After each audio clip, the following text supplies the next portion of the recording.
ఓం మహాగణాధిపతయే నమః. ఓం గురుభ్యో నమః. ఓం శ్రీమాత్రే నమః. ఓం పితృదేవతాభ్యో నమః. ప్రేక్షకులందరికీ కూడా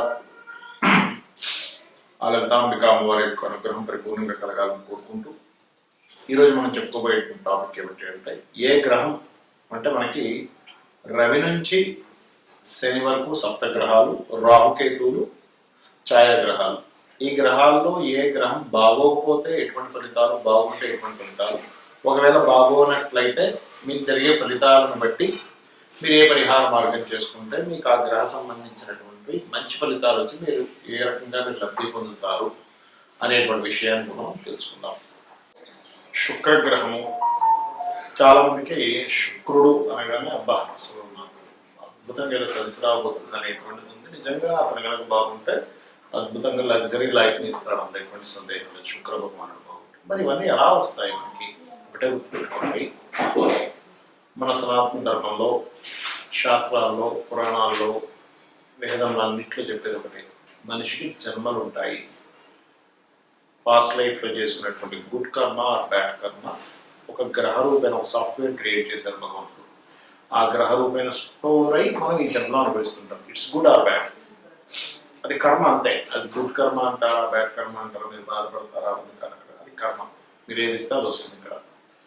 అయితే ఈ శుక్రగ్రహం కనుక బాగున్నాడు అనుకోండి, మంచి జీవిత భాగస్వామి, ముఖ్యంగా పురుషుడికి. కుజగ్రహం బాగుంటే మంచి జీవిత భాగస్వామి స్త్రీలకు చెప్తారు. సో మంచి జీవిత భాగస్వామి. రెండవది లగ్జరీ లైఫ్. అంటే ఏమిటంటే లగ్జరీ లైఫ్ అంటే ఒక మంచి గృహము, మంచి వాహనము, అంటే ఒక మంచి లగ్జరీ వాహనము, చక్కగా మనీ ఎప్పుడు ఉండడము, సుఖము ఎక్కువగా, కష్టం తక్కువగా ఉండడము, ఇట్లాంటివన్నీ కూడా శుక్రుడు ఇస్తాడు. అదేవిధంగా మంచి సిస్టర్స్ ఉండడము, శుక్రుడు ఆ యోగాన్ని కూడా ఇస్తాడు. మంచి స్త్రీ సంతానం అంటే మంచి స్త్రీ సంతానం ఉండడం, అమ్మవారి భక్తులు అవ్వడము, ఇవన్నీ కూడా జరుగుతాయి. అయితే ఇక్కడ ఒకవేళ ఇదే శుక్రుడు పాడయ్యాడు, చాలా మందికి ఇక్కడే తెలుసుకోలేకపోతుంటారు. శుక్ర మహర్దశ వచ్చేస్తుందండి, నాకేంటి ఇంకేమైనా శుక్రుడు వచ్చేస్తాను అనుకుంటాం. కానీ ఆ శుక్రుడు ఎలా ఉన్నాడు, వస్తున్నాడంటే, ఎందుకంటే ఒక మనిషికి ఇబ్బందులు, ఓవర్ లగ్జరీ అయితే కూడా ఇబ్బంది పడుతుంటాడు. చూడండి, అన్ని కొనేసామండి, లోన్ పెట్టేసి, కానీ తీరా చూస్తే నాకు ఉద్యోగం పోయింది, లేకపోతే వ్యాపారం పోయింది, కట్టుకోలేకపోతున్నా అంటాడు. చూడడానికి ఏమో బయట కారు ఉంటుంది, ఆడి కార్ ఉంటుంది, లేకపోతే బెంచ్ కార్ ఉంటుంది, 2-3 కార్లు కనిపిస్తుంటాయి, పెద్ద బిల్డింగ్ కనిపిస్తుంది, లోపల వాళ్ళు అనుభవించేది ఏమిగా ఉంటుంది. అప్పుడు శుక్రుడు నెగటివ్గా ఇస్తూ ఉంటాడు. అంటే అవన్నీ తెచ్చిపెట్టి అక్కడి నుంచి ఇబ్బంది స్టార్ట్ చేస్తాడు. ఇలాంటి కేసెస్ నేను చాలా చూశాను. లేదా భార్య ద్వారానే ఇబ్బంది పడుతూ ఉంటారు. దానికి చిన్న ఉదాహరణ ధనులగ్నంలో చూపించారు. 6 and 11th లార్డ్ శుక్రుడు, ఆ మహాదశ వచ్చింది, ఆ శుక్రుడు మరింత పాడేయడానికి ఎక్కువ ఇబ్బందిస్తూ ఉంటాడు. అదేవిధంగా కిడ్నీ రిలేటెడ్ ప్రాబ్లమ్స్ శుక్రుడు ద్వారా వస్తాయి, గుర్తుపెట్టుకోండి. శుక్రుడే కిడ్నీ రిలేటెడ్ ప్రాబ్లమ్స్ ఇస్తూ ఉంటాడు. అంటే ఏంటి, మీకు శుక్రగ్రహ సంబంధించిన దోషం ఏదో చేశారు అంటే ఏం చేశారు, స్త్రీల పట్ల ఇబ్బంది పెట్టారు. స్త్రీలని అంటే వాళ్ళు చిన్న చిన్న గొడవలు రావడం, భార్యాభర్తల మధ్యని చిన్న ఎడమొహం పెడమొహం ఉండడం, దాని తర్వాత మళ్ళా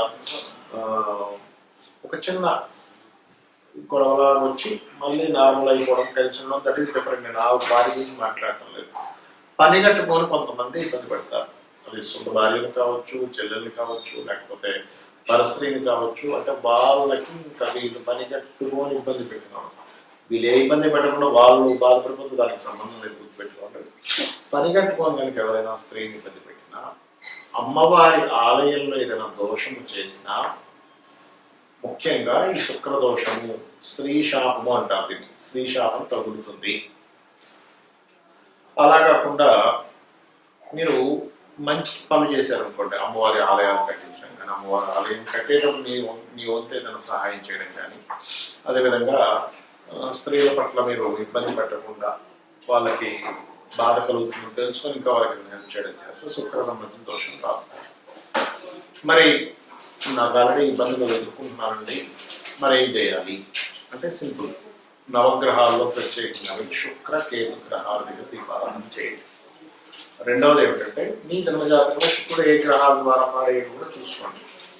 మరొక విషయం ఏంటంటే, ఇక్కడ మీరు బొబ్బర్లో అంటారు, బొబ్బర్లు, తెలుపు రంగు వస్త్రం, ఈ రెండింటినీ కలిపి మీకు దగ్గరలో ఉండేటువంటి ఆలయంలో పురోహితుడికి దానంగా ఇవ్వండి. లేదా బొబ్బర్లు చేసే పదార్థంతో ఏదైనా బయట ఇబ్బంది పడేటువంటిదే మనకి పిచ్చిగా లేదా వాళ్ళకి ఇవ్వండి. అది కొంత పుణ్యం వరకు పుణ్యంలో ప్రారంభమవుతుంది. బట్ ఈ రకమైనటువంటి దానమే మంచిది. ఇక మరొక విషయం ఏంటంటే గోవులకి చపాతీలు ఉంటాయి. ఎందుకంటే శుక్రుడు దానానికి కూడా కారణం. శుక్రవారం పూట నూనెతో కాల్చినటువంటి చపాతీని మీరు ఇంట్లోనే ఒక 3 చపాతీలు చక్కగా తయారు చేసుకొని వాటిని చిన్న చిన్న ముక్కలుగా చేసి వాటికి తేనె పూసి గోవులు తినిపించండి. చాలా ఆనందంగా తింటాయి. ఎందుకంటే ఒక గోవులో సకల దేవతలు ఉంటారంట. అది ఎంతో ఎంత చక్కటి తీపి పదార్థం. ఇప్పుడు చూడండి మన ఇంట్లో ఏదైనా స్వీట్ ఇచ్చారు, చిన్నపిల్లలు చాక్లెట్ ఇచ్చారు, అలా తింటారు, ఎంతో ఆనందంగా తింటారు. అంటే వాళ్ళ మనసు ఆనందంగా తయారవుతుంది ఏదైనా తీపి పదార్థం ఇచ్చినప్పుడు. అప్పుడు గోవు కూడా తేనె పూసినటువంటి చపాతీ తినేటప్పుడు ఎంతో ఆనందంగా, ఎంతో ఇష్టంగా, ఎంతో ప్రేమగా తింటూ ఉంటుంది. సృష్టిలో ఏదైనా ఒక ప్రాణికి మనం ఆనందాన్ని ఇచ్చేలాగా అట్లా చేసామనుకోండి, ఆ ఎనర్జీ మనకి కాపాడుతూ ఉంటుంది. బ్లెస్సింగ్స్ అంటారు దాన్ని. చూడండి మనకి పెద్దవాళ్ళతో బ్లెస్సింగ్ తీసుకుంటుంటారు. ఇది చేస్తే ఖచ్చితంగా బాగుంటుంది. అదేవిధంగా మరొక విషయం ఏంటంటే పొరపాటును కూడా స్త్రీలతో ఏదైనా గొడవలు వస్తుంటే మ్యాక్సిమం తగ్గించుకునే పని చేయండి. పెంచుకోకండి దాన్ని. పెంచుకుంటుంటే ఇంకా మీ కర్మ పెరుగుతూ ఉంటుంది. ఇది అర్థం చేసుకోండి.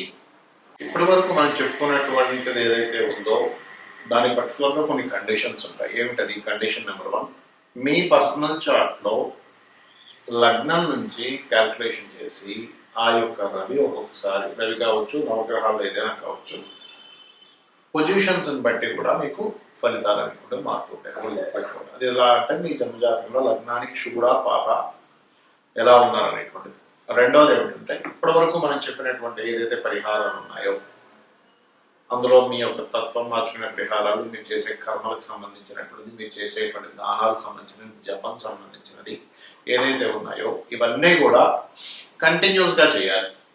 మార్పు రావాలి అంటే ఏదో ఒక రోజు చేశాము, ఓ వారం రోజులు చేశాము. చాలా మంది చేసే మిస్టేక్ ఏంటంటే ఒక వారం చేశానండి అని వారం 10 రోజులు అవగాహన మానేస్తారు. మళ్ళీ ఒక నెల రోజులకో, వారానికో, 2 వారాలకో గుర్తు వస్తుంది. 5 వారాలు మనం అనుకున్నాం కదా, మళ్ళీ స్టార్ట్ చేస్తారు. ఇలా మీరు చేసేటట్టయితే మీకు ఫలితం రాదు. ఖచ్చితంగా కాన్సన్ట్రేషన్గా చేయాలి. చాలా మంది నన్ను అడుగుతుంది ఏంటంటే ఏమంటే నేను మీరు మంత్రం చెప్తున్నటువంటిది నేను కూర్చుంటాను, ఒక 5 నిమిషాలు మాత్రం కాన్సన్ట్రేషన్గా ఉంటుంది, దాని తర్వాత నా ఆలోచనలు ఎక్కడికో వెళ్ళిపోతాయి, ఏం చేయాలని అనుకుంటారు. నేను చెప్పేది ఒకటే, ఇది అందరికీ ఉన్న ప్రాబ్లం. ఏది అందరికీ కూడా మనం ఒక దాని మీద కాన్సన్ట్రేషన్ చేసేటప్పుడు కొంతమందికి అయితే అరసెకండ్లోనే వేరే దగ్గర వెళ్ళిపోతుంది ఆలోచన, మనసు ఇవన్నీ కూడా వెళ్ళిపోతున్నా కూడా మళ్ళీ తీసుకొచ్చి కూర్చోబెడుతూ ఉండండి. మరలా సాధన చేయండి, మరలా మంత్రం చేస్తూ ఉండండి, కంటిన్యూస్గా చేస్తూ ఉండండి. అలా ప్రాక్టీస్లో మీకు కూర్చున్న దగ్గర అలా మంత్రం మీదే ధ్యాస చేయడం జరుగుతుంది. దాని ద్వారా మీకు ఫలితం కూడా వస్తుంది. అలాగే మరొకటి ఏంటంటే ఇక్కడ చాలా మంది అడుగుతున్నటువంటిది ఏంటంటే ఈ కండిషన్స్లో ఏమంటే మా ఇంట్లో పలానా వాళ్ళు అంటే ఉంటారు పెద్దవాళ్ళు ఎవరో ఒకరు గతించడం జరిగింది, ఇప్పుడు ఈ మంత్రము, ఈ దానము ఇవి చేయొచ్చా అని అడుగుతూ ఉంటారు.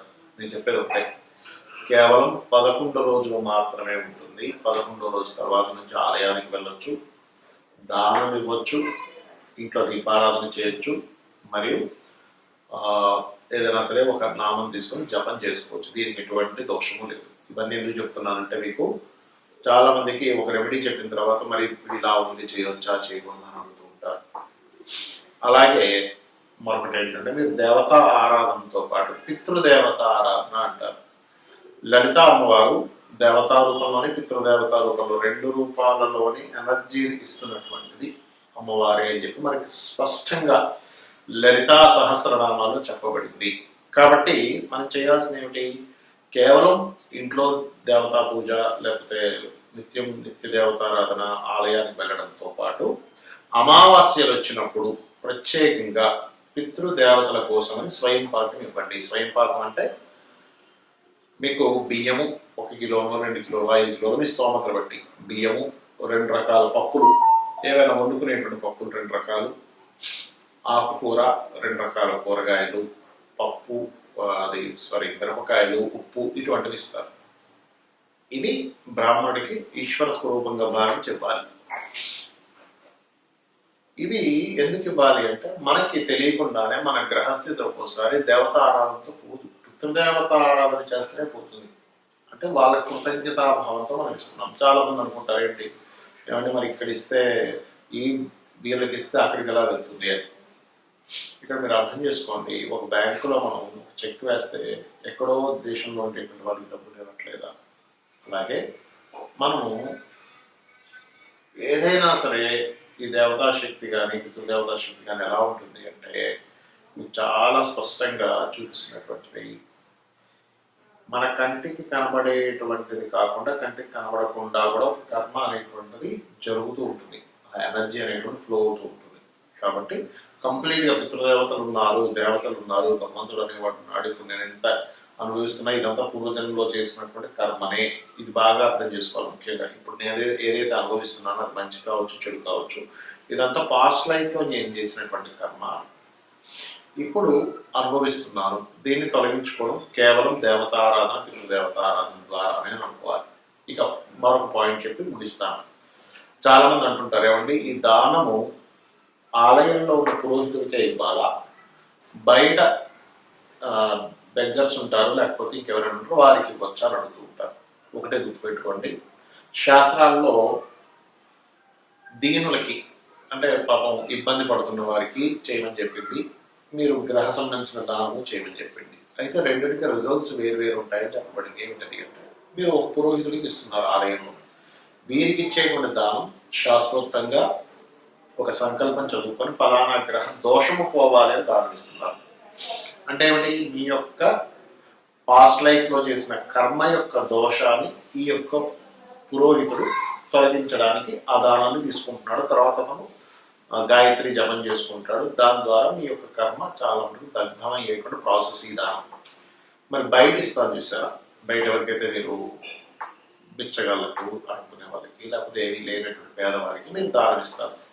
డబ్బులు కానివ్వండి, వస్త్రం కానివ్వండి, అన్నం కానివ్వండి, ఏదైనా సరే మీరు వాళ్ళకు ఉపయోగపడేది ఇస్తున్నారు అనుకోండి.